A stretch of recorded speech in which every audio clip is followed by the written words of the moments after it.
देखिए, सब लोग पुलिस शाहीन बाग थाने के थे। जब मैं लॉकअप में था तो वहाँ कुर्सियाँ डाल के बाहर बैठे हुए थे। आप यकीन मानिएगा, मेरे साथ चलिएगा। उन्होंने कहा कि पूरे इस मुस्लिम एरिया को हिजड़ा बना दो और कटुआ का अल्फाज इस बला का आपस में इस्तेमाल कर रहे थे कि ये साले कटुए ऐसे हैं, ये साले कटुए ऐसे हैं, है ना, इनको हिजड़ा बना देंगे, सालों को घरों में घुसा देंगे, आप इनका ये हाल करेंगे।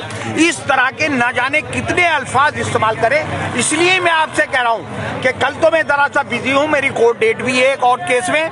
परसों मैं SHO के पास जाऊंगा और मैं कहूंगा कि इसे बुला, अब मेरे सामने कहलूंगा कौन कौन सा क्या, और शक्ल बताऊंगा कि ये पुलिस वाला कटुए मुसलमानों के लिए कटुए का इस्तेमाल कर रहे थे, इसकी भी कंप्लेंट वगैरह करेंगे, हिजड़ा बनाने की बात कर रहे थे, है ना, और मुसलमानों को सालों को घरों में घुसा दो, ये अल्फाज इस्तेमाल कर रहे थे। मैं झूठ नहीं बोल रहा, मैं आपसे कह रहा हूँ कि मैं ये परसों SHO से थाने के अंदर अकेला पूछने जाऊंगा।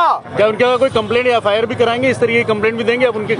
मैं कंप्लेंट भी दूंगा, लेकिन उनकी जहनियत देखिए कि मुसलमानों के लिए क्या उनके जहन काम कर रहे हैं।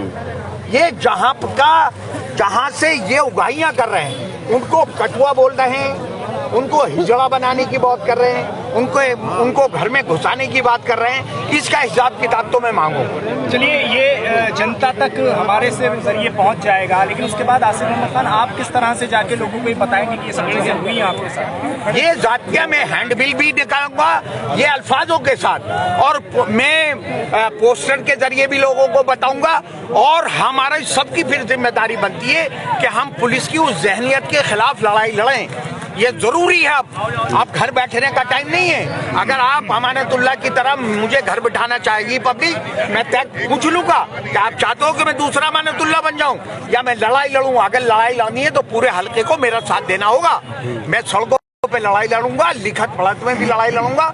पुलिस की जातियां, पुलिस का भ्रष्टाचार, पुलिस की उगाइयां किसी कीमत पर भी नहीं होने चाहिए। यहाँ पे कहा गया कि आपके साथ काफी ज्यादा मारपीट भी की गई आपके नहीं, साथ? देखिए, मारपीट तो नहीं की गई, लेकिन यहाँ से जिस स्टाइल में लेकर गए धक्के मुक्के करते हुए, है ना, अगर मुझे वैसे भी लेके जा सकते थे। उसका मकसद ये था कि मुझको टेरराइज करना। वहाँ पर जब मैं लॉकअप में था तो कम से कम 8-10 शराबी पुलिस वाले बैठे हुए थे, जो इस तरह की थाने शाहीन बाग थाने के थे, सारे शराबों में धुत थे वहाँ पर। और इस तरह के जो मैंने अल्फाज कहे कि मुसलमानों को सालों को हिजड़ा बना दो, मुसलमानों को, इनको कटुओं को ये कर दो, इनको कटुओं को ये कर देना, इनको सालों को घरों में घुसा देना, ये करना है, वो करना, तमाम शराब पिए हुए लॉकअप के बाहर बैठे हुए थे। इतनी तो सालों की औकात नहीं थी कि मेरे साथ मारपीट कर देती। लेकिन हाँ, मुझे जिस तरह से वो लेकर गए, मैं उसको भी एक जाती मान रहा, और मैं कह रहा हूँ कि उसका भी हिसाब किताब इनसे मांगूंगा।